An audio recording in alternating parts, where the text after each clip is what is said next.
And so we talk about being partners with parents and guardians, but are we really when we don't even have that initial conversation with parents and guardians?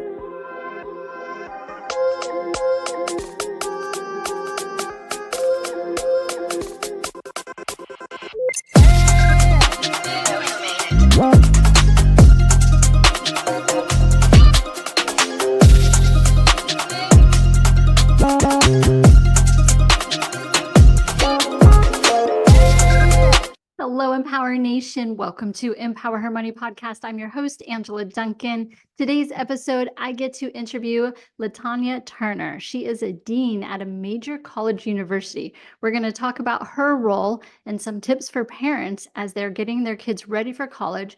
We're going to talk about her consultant role and how she helps principals, especially new principals at schools. We're going to talk about backwards design and how teachers and facilitators should be talking with parents and students to help understand their goals in the education system.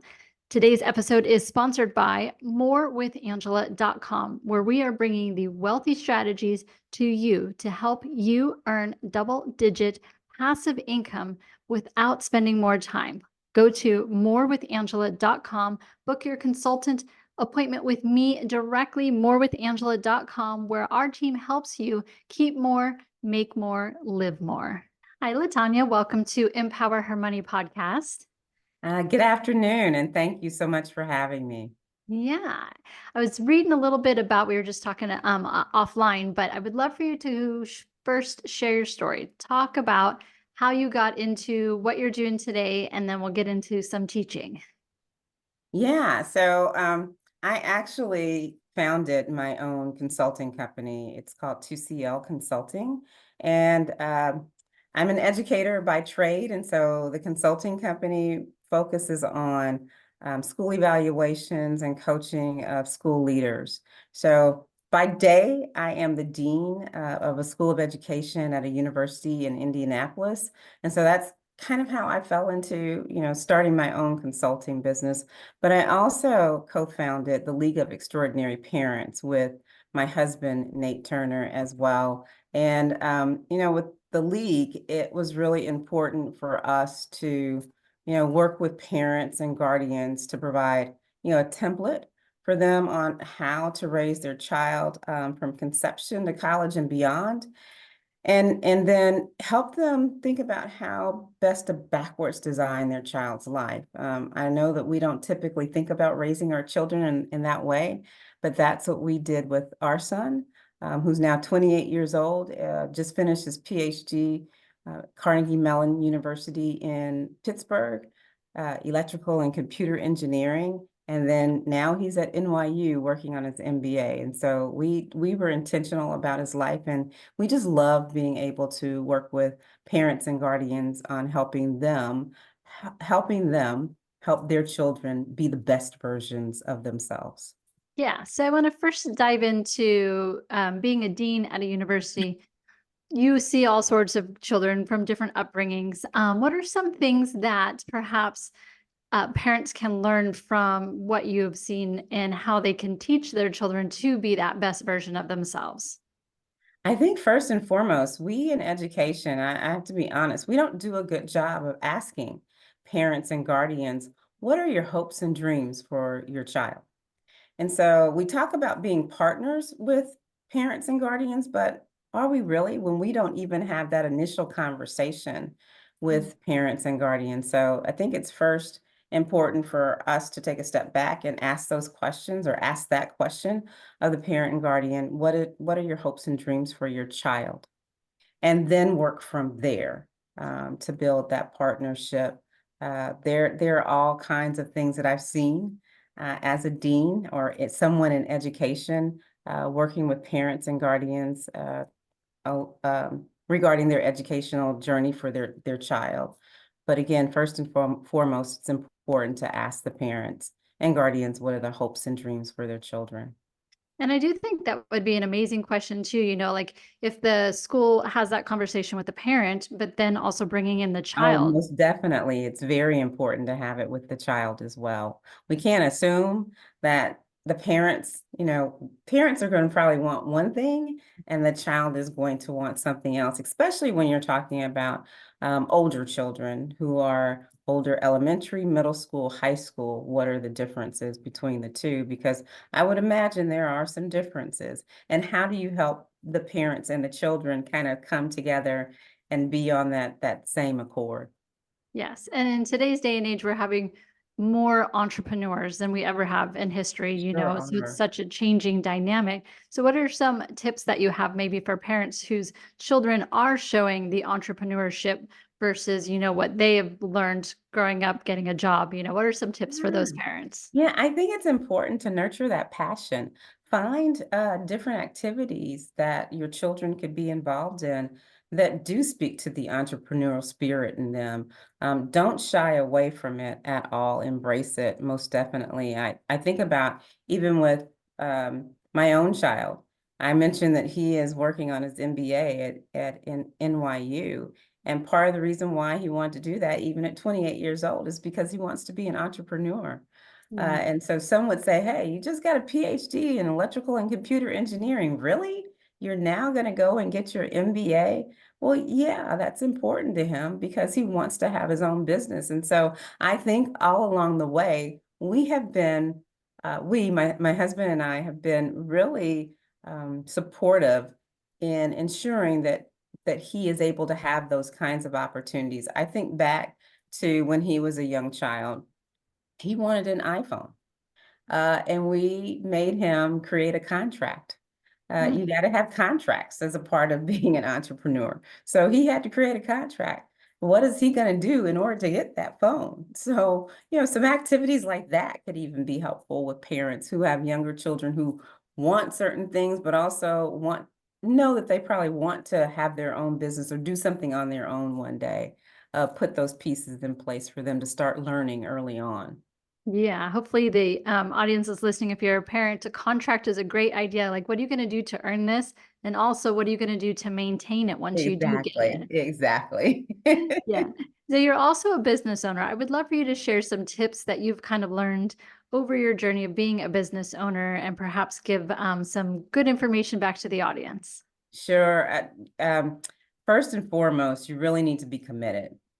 And I mentioned that I have a day job. So sometimes it's honestly a challenge for me to divide my attention on the consulting piece and my day job piece. So be very committed and be resolute in what it is that you say that you want to do. I think that that's extremely important.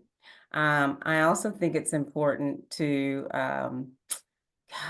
surround yourself with people who are going to ensure that you remain committed to that goal that you say that you have. Because as I mentioned, you can get sidetracked. I have a tendency sometimes, honestly, Angela, to get sidetracked because I do have this full-time job, but I also have people that I put in my village to help me stay focused on the end game. And the end game for me ultimately is to transition out of this full-time job and ultimately do consulting or have my own business in some kind of way, shape, or form, whether it's continuing with 2CL Consulting or with the League of Extraordinary Parents full-time. Very So, nice. yeah. And I'm sure at the college level, depending on the college, but most colleges have kind of adapted to this business and entrepreneur shift that we've seen. What do you think we're still lacking in our college system that you would like to see improve? Oh, wow. That's a great question. I think in this day and age with our young people who have been so used to social media and communicating via social media, when I have conversations with our faculty or colleagues at my college, and in particular at our university, in particular in the business school, what they are often seeing is the lack of collaboration, being able to collaborate. So focusing more on that, and then also communicating. Hmm. There's a challenge that they're seeing more and more with our young people being able to hold a conversation with someone because they're so used to social media and the limitation with characters that you have in communicating. So, yeah. Yeah, I have a 20-year-old and she just finished her third year. She's about to be a senior in college. And yes, I do see that the communication not only, on the phone or on FaceTime, but in person too. They're Yeah. so used to just taking those words and making the sentence as short as possible to communicate. But then for us that want more, it can be like a disconnect too. Yeah, very much so. Yeah. So we'll get back into the consulting. What type of a consulting do you do with your clients? So I mentioned school evaluations. Typically, I have schools that reach out, whether they are part of a district or a private school, or we have charter schools here as well. And I, along with the team, go through and do basically an audit, academic audit for the school, look at their curriculum, see where they're meeting the standards, working with their faculty to ensure that they are um, providing the best instructional practices needed for the classroom. And then I also do some coaching with leaders, principals who may be just new to the field, who haven't really experienced what it's like to be a principal. So working with them on their day-to-day life as a principal. Yeah, I'm very interested to know as a new principal, what are some things that you see that they weren't expecting to happen, so that you help coach them so that they're ready for when that does occur? Yeah, so part of it is managing their time. Mm, Because as a principal, you are always on the go. I remember being a principal and I had this really bad habit of eating lunch at my desk. mm. Because it was hard to find the time to eat lunch because I was either in a meeting, observing classrooms, or putting out, I say a fire, but something has happened that has caused me to now be a part of the conversation. So um, we talk a lot about time management and being able to block off time, certain times in their day to answer email, not waiting until late at night when you have a family and it's really important for you to be at home and be present with them. Blocking off time in your day. I used to block off time first thing in the morning to answer emails. That was the only time that I answered emails. And people knew that cadence about me. So a lot of it is time management because many of them stepping into the role are surprised at the amount of time that is taken outside of their administrative duties to be present in the school throughout the school. So Yeah, and that's a great skill to teach because no matter what they do in life after, what you do with your time is hugely important. You only have so many minutes in the day. And I did an exercise recently with Tim Grover where he was talking about, to put your hand on your heart. And mm, each heartbeat is a reminder that's one less that you have. And so, what are you doing with your day? Being intentional, controlling that time as much as possible.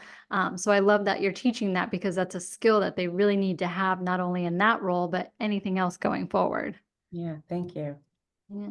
So I want to switch a little bit to the nonprofit because I know you're really passionate about this. So talk a little bit more about what your nonprofit does and how you hope that it's impacting the kids. Sure. So I mentioned the League of Extraordinary Parents, and it's an organization that I founded with my husband, and it really came out of our experience raising our child. I mentioned earlier that we were extremely intentional of backwards designing his life. We wrote to Harvard in the day when you had to actually write to get an application instead of going online and applying. We actually had to write to get an application, and we picked that application apart to see what it was that Harvard was looking for students to be admitted to their Mm, university. And we knew that we wanted our son, to have the opportunity to be admitted, not necessarily that, he had to go to Harvard, but we wanted him to have what was necessary to be admitted. So going back to the League of Extraordinary Parents, we've taken the model of backwards designing and worked with other families on how to ensure that their children have the best life possible by backwards designing. And it doesn't matter at what age. I mentioned that our son was young. He was a baby when we started backwards designing, but we've worked with families where children are middle school, elementary, high school. We've even worked with adults on backwards designing their life too. So. That's what Yeah. we're really passionate about. And LaTonya, again, this is another incredible skill because you may be teaching them for this certain focus, right? But this is a skill that they can use in their job, in their business, and any goal, anything personal in their life. That backwards design, I teach a lot to business owners because you kind of need to know where your exit is Exactly. before you make the plan. And working backwards like that is so incredible. So I love that strategy. Well, and we know a lot about it in education. And so I'm intrigued to hear that you have been working with others in the business field as well, backwards designing. Yes. Yeah, it's a skill set that can be cross promoted to either side.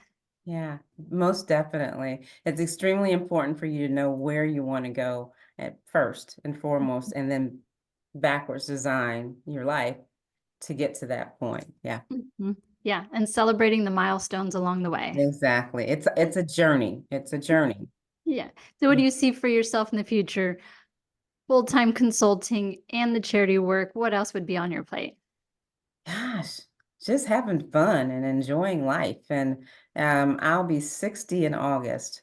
So Mm. it's one of those milestone moments where you kind of sit back and reflect on your life and where you want it to be. And honestly, I just want to be present in the moment with my family and enjoying that.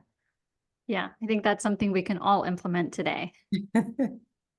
Awesome. LaTonya, if our audience wants to get in contact with you, learn more about what you're doing, how do they reach you? They could reach me at two ways: League of Extraordinary Parents. I think it's .com. I think that's .com, or it might be .org. Sorry. That's it. They could also reach me at 2CL Consulting. We actually have a website, and they can contact me that way as well. Awesome. LaTonya, thank you so much for your time today. Thank you, Angela, for having me.